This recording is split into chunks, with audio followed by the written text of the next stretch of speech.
दोस्तों आज की वीडियो की शुरुआत करते हैं स्टेबल कॉइन से।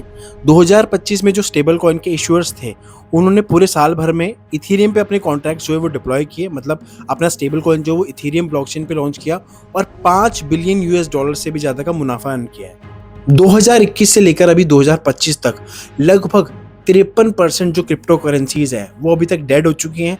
कुछ उसमें से स्कैम्स निकली हैं, कुछ अभी एग्जिस्ट ही नहीं करती है।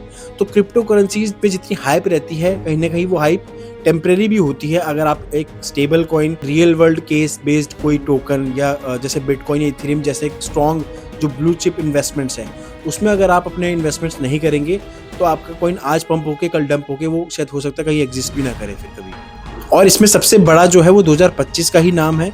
सिर्फ 2025 में इकलौते 2025 में ही 11.6 मिलियन टोकन जो है वो डेड हो चुके हैं। सिर्फ 2025 में क्रिप्टो के जो स्कैम्स है वो इतने बढ़ चुके हैं। चेन एनालिसिस के एस्टिमेट के अकॉर्डिंग 2025 में 17 बिलियन डॉलर्स के जो है वो क्रिप्टो स्कैम्स हुए हैं। और ये स्कैम्स जो है वो कहीं ना कहीं इम्पर्सनेशन स्कीम्स के थ्रू हुए हैं, मतलब इम्पर्सनेट करके, और एआई पावर्ड स्कैम्स हुए हैं।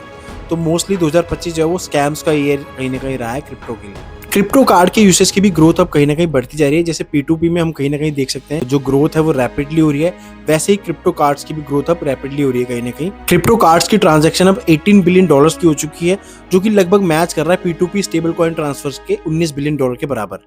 माइकल सेलर के अकॉर्डिंग जो इन्फ्लेशनरी नेशंस है, बेसिकली कंट्रीज हैं जहां पर महंगाई बहुत ज़्यादा है, तो बिटकॉइन कहीं ना कहीं उनके लिए ऐसे ही काम करता है जैसे इंसुलिन काम करती है डायबिटीज़ में। जैसे कंट्रीज हैं नाइजीरिया, तो बिटकॉइन उनके लिए कहीं ना कहीं इन्वेस्टमेंट नहीं सिर्फ एक सर्वाइवल टूल भी बन जाता है।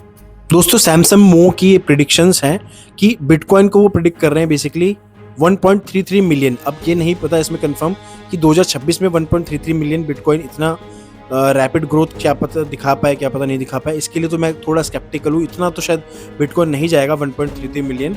इसके अलावा एक कंट्री जो है वो बिटकॉइन बॉन्ड्स को लॉन्च करेगी और एलोन मस्क जो है वो बिटकॉइन पे हार्ड हो जाएंगे, मतलब और बुलिश हो जाएंगे। कहीं ना कहीं MSTR का स्टॉक जो है वो 5000 यूएस डॉलर जा सकता है। और इसमें ये भी मेंशन है कि बिटकॉइन जो है वो मेटल्स को भी आउट परफॉर्म कर जाएगा। तो ये बिटकॉइन को लेके काफ़ी बुलिश है, पर इनका जो पहला स्टेटमेंट है कि 1.33 मिलियन, उतना मुझे नहीं लगता कि बिटकॉइन उतना जाएगा।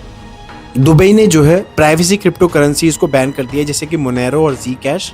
स्टेबल कॉइन रूल्स को भी काफ़ी टाइट किया है दुबई ने। जो भी फिएट बैक्ड एसेट्स हैं जिसमें हाई लिक्विडिटी है सिर्फ वही क्वालिफाई कर सकते हैं। 5 ट्रिलियन डॉलर की वर्थ वाला फिडेलिटी ये बोलता है कि बिटकॉइन जो है एंटर कर सकता है अपनी सुपर साइकिल में।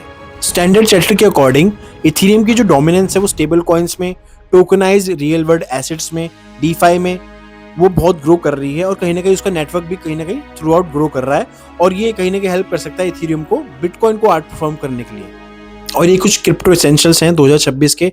ये 5 ऐसी कहीं ना कहीं क्रिप्टो ऐप है। अगर आप एक क्रिप्टो इन्फ्लुएंसर हैं या एक क्रिप्टो एंथुसियास्ट हैं, कहीं ना कहीं आपके फोन में ये मौजूद होनी चाहिए, आपके पास ये 5 एप्लीकेशंस होनी चाहिए। नॉलेज जो है वो रेयरेस्ट और मोस्ट वैल्यूएबल चीज है क्रिप्टो में। और ये 5 प्लेटफॉर्म्स ऐसे हैं जो कि प्योर गोल्ड है अगर किसी को इस रेस में आगे रहना है तो।